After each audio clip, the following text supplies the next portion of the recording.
They say the hardest part of escaping North Korea is crossing the border. But anyone who's actually done it will tell you that's a lie. The hardest part is everything that comes after. Because once you run, you step into a world where every hand reaching toward you might be saving you or selling you.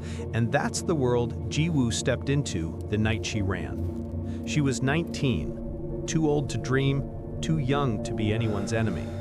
Just a girl who hadn't eaten a full meal in 4 days, standing at the frozen edge of the Yalu River, willing herself to believe that China, the glowing shore across the water, meant freedom.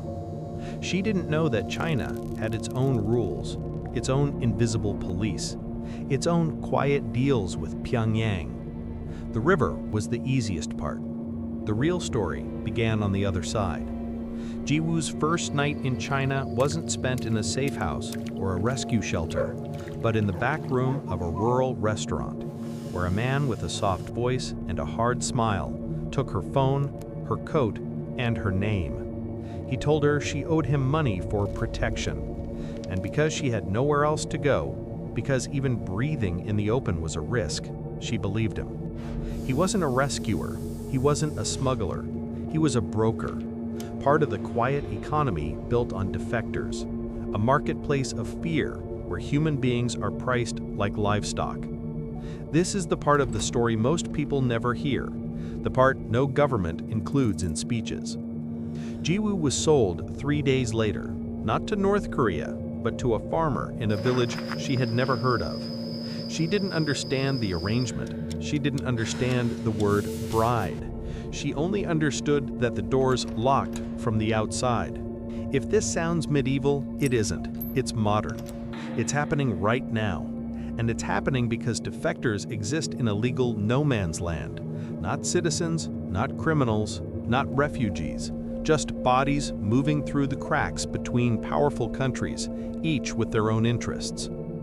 For 1 year, Jiwoo lived in that house. She cooked, she cleaned, she kept quiet. Every time she heard a police siren, she hid under the bed. Because if China caught her, she would be deported back to North Korea. And North Korea has only one punishment for escape: death, if you're lucky, a lifetime in a camp, if you're not. The farmer wasn't cruel, but he wasn't kind. He was simply part of the machine. Someone told he needed a wife, someone handed a girl, someone taught not to ask questions. But even machines break. Jiwoo's break came from a single moment, a missing child. One winter morning, a toddler from the village disappeared. The police went door to door. They searched fields. They questioned everyone, including the farmer. Jiwoo heard the pounding at the door. She froze. If the police walked into that bedroom, her life was over. She didn't know anything about the missing child. But guilt doesn't matter when the system already decided who you are. She climbed through the window and ran. No coat, no food, no plan. Just the same instinct that carried her across the river a year earlier: move or die. But the world she ran into wasn't kinder this time. Human rights groups estimate that up to 70% of North Korean female defectors in China are trafficked. A number so large you'd think it would be impossible to hide. But it is hidden because these women don't exist on paper, because China doesn't recognize them as refugees, because North Korea wants them back dead, not alive, and because the world prefers numbers to names, statistics to stories. Jiwoo ran for 3 days. On the 4th, she reached a city. Cities are dangerous for defectors. Too many cameras, too many police, too many people who want rewards for turning you in. But cities also have Wi-Fi. And in a crowded street market, she borrowed a stranger's phone and searched one thing: Korean church help. This is where the story shifts, because buried inside the chaos of underground trafficking networks, there are also underground rescue networks, secret routes, sympathetic pastors, volunteer smugglers who treat these escapes like their own kind of war. The pastor who picked up the phone didn't ask for money. He didn't ask for details. He only asked one question: Can you walk? but it has to be. Over the next 4 months, Jiwoo traveled through 4 countries: China, Laos, Thailand, South Korea. The route is called the Modern Underground Railroad, but unlike the real Underground Railroad, this one doesn't have maps or markers or songs to guide you. It's improvised, chaotic, held together by trust and fear. In Laos, she was nearly caught by border police. In Thailand, she spent nights in a detention center. But on a humid morning outside Bangkok, she stepped out of an immigration office and heard a sentence she had dreamed of for years. You are being transferred to South Korea. When she landed in Seoul, she cried.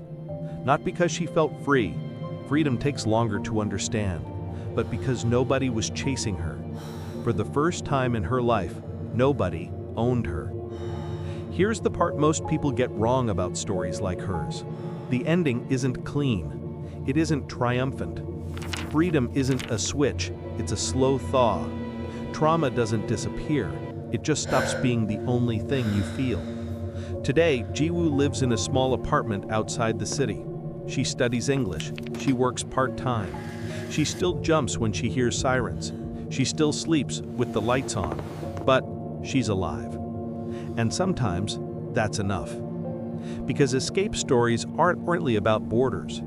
They're about the invisible walls people live inside, walls built from silence, fear, and systems designed to crush the smallest acts of courage. Jiwoo didn't escape once, she escaped twice, from a regime that wanted her dead and a world that didn't know what to do with her when she survived. The truth is uncomfortable, but it needs to be said. A human being shouldn't need to risk their life 4 times just to be allowed to exist. But until that changes, stories like hers will continue.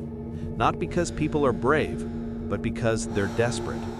And sometimes in the world we've built, desperation is what freedom looks like.